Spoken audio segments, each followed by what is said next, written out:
Dentro de las costumbres funerarias del antiguo Egipto, los egipcios seguían una elaborada serie de rituales de enterramiento, que consideraban necesarios para asegurarse la inmortalidad tras la muerte.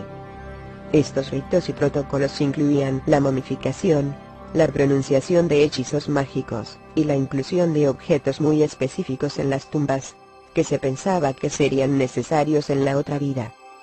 Las costumbres mortuorias utilizadas por los antiguos egipcios evolucionaron a lo largo de los años, descartándose las más antiguas y adquiriendo algunas nuevas, pero la mayoría de los elementos importantes del proceso persistieron.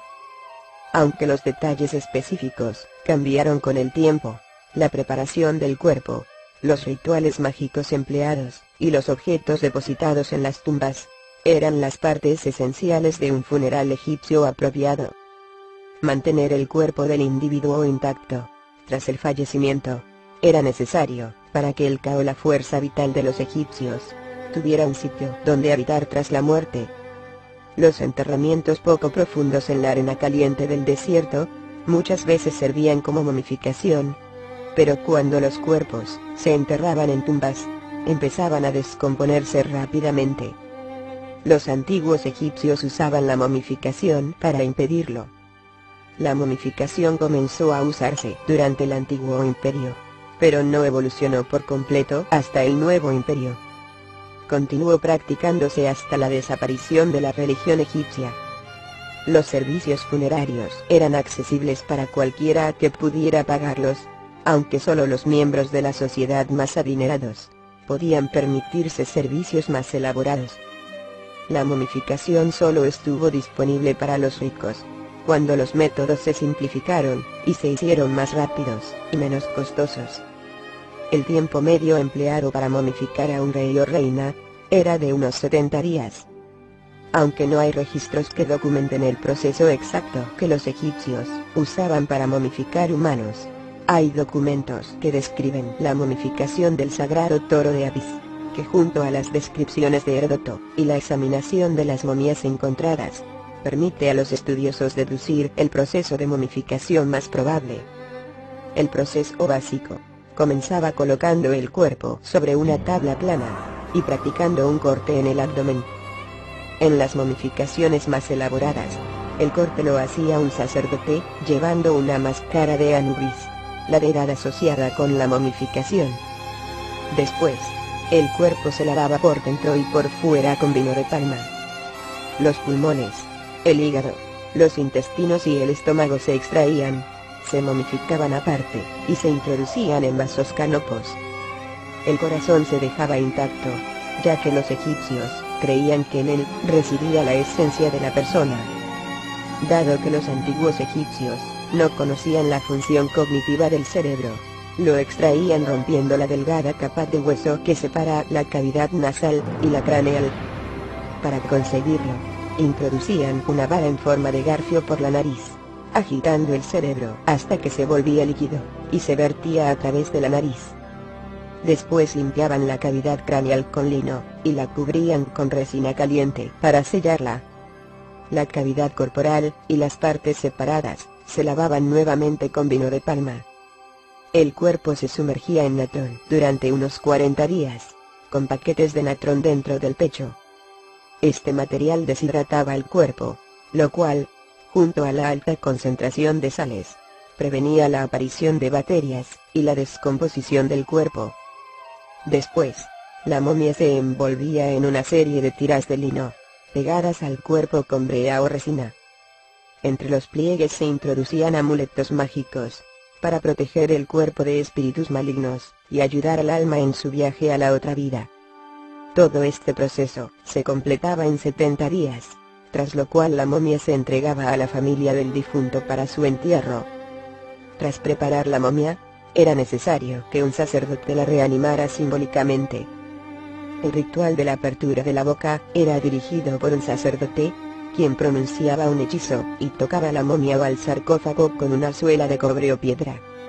Esta ceremonia servía para asegurarse de que la momia pudiera hablar y respirar en la otra vida. Del mismo modo, el sacerdote podía recitar hechizos para reanimar los brazos, las piernas, y otras partes del cuerpo del difunto. Además del ritual de la apertura de la boca, a muchas momias se las enterraba junto a algún tipo de literatura funeraria, para que la llevaran a la otra vida. La mayoría de esta literatura consistía en una lista de hechizos e instrucciones para navegar hacia la otra vida. Durante el Antiguo Imperio, solo el faraón tenía acceso a este material, al que los expertos se refieren como los textos de las pirámides. Textos que ayudaban al faraón en la otra vida.